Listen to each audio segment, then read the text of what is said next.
नमस्ते प्यारे दोस्तों, आप सभी का हमारे चैनल पर स्वागत है। आज हम आपको भारतीय सिनेमा की एक मशहूर अभिनेत्री सुचित्रा सेन के बारे में बताने जा रहे हैं, तो कृपया करके वीडियो को अंत तक देखिएगा। आइए आपका ज़्यादा समय न ज़ाया करते हुए आपको मुख्य पृष्ठभूमि की ओर ले चलते हैं। सुचित्रा सेन हिंदी और बांग्ला फिल्मों की एक अभिनेत्री थी। वह मुनमुन सेन की माँ थी।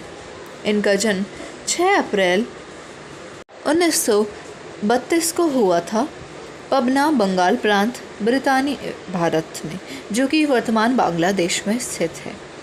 विशेषकर उत्तम कुमार के साथ अभिनय करने के कारण वे सारे बंगाल में अत्यंत जनप्रिय हुई। उत्तम सुचित्रा की जोड़ी आज भी बांग्ला चलचित्र की श्रेष्ठ जोड़ी मानी जाती है। वे प्रथम भारतीय अभिनेत्री हैं जिनको किसी अंतर्राष्ट्रीय चलचित्र समारोह में पुरस्कार प्रदान किया गया, और सुचित्रा सेन ने केवल 4 हिंदी फिल्मों में अभिनय किया, जो कुछ इस प्रकार हैं। 1955 में देवदास, जिसमें इन्होंने पारो का किरदार निभाया था। 1960 में बम्बई का बाबू, माया का किरदार। 1966 में ममता, देवयानी, पन्नाबाई सुपर्णा का किरदार। 1975 में आंधी, आरती देवी का किरदार। और इन्होंने काफ़ी अन्य फिल्मों में भी काम किया है, जैसे औरा था के उधारे, अग्नि परीक्षा, लेकिन ये हिंदी की नहीं, किसी अन्य भाषा की फिल्में हैं। सबार उपरे, सागरिका, हारानो सुर, सप्तपदी, बिपाशा, चाओ आया पाओ आया, हॉस्पिटल, शिल्पी, इंद्रानी, राजलक्ष्मी और श्रीकांत, प्रिय बांधवी, प्रणय, ग्रहदह इत्यादि। इनका निधन 17 जनवरी 2014 में कोलकाता में हो गया था, और इनके पति का नाम दिबानाथ सेन था और इनका एक बच्चा मुनमुन सेन था। इनके माता पिता का नाम इंदिरा देवी और करुणामय दास गुप्ता था, और इनके पोता पोती का नाम रायमा सेन और रिया सेन है।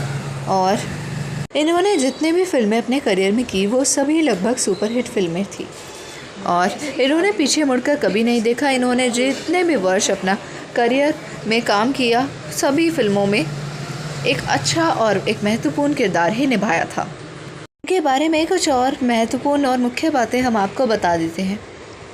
सुचित्रा बेहद स्वाभिमानी थी। शोमैन राज कपूर की फिल्में करना कई एक्ट्रेस का सपना हुआ करता था, लेकिन एक दौर वो भी रहा जब राज कपूर जैसी शख्सियत उन्हें फिल्म में लेने के लिए उनके कदमों पर आ बैठी थी।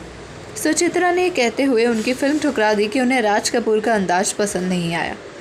सुचित्रा सेन कामयाबी की सीढ़ियाँ चढ़ रही थी, जबकि उनका स्टारडम उनकी शादीशुदा जिंदगी बर्बाद होने का कारण बन गया था। फिर एक समय ऐसा भी आया जब सिर्फ एक फिल्म फ्लॉप होने के सदमे में उन्होंने फिल्म इंडस्ट्री और लोगों से राब्ता ख़त्म कर दिया।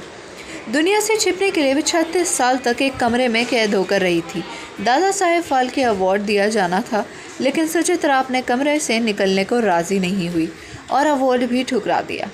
उनकी आखिरी इच्छा भी यही रही कि उन्हें दुनिया की नज़रों में छिपाकर अंतिम विदाई दी जाए, जिससे कोई उनका चेहरा ना देख सके।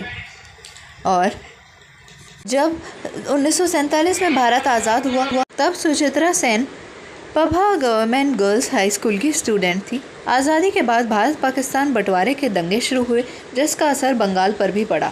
इन्हीं दंगों के दौरान ईस्ट बंगाल में हिंदू परिवारों के साथ बर्बरता की जाने लगी। सुचित्रा के पिता किसी तरह परिवार की जान बचाते हुए वेस्ट बंगाल आकर बस गए, जो उस समय हिंदुओं के लिए एक सुरक्षित जगह हुआ करती थी। धन्यवाद आप सभी का।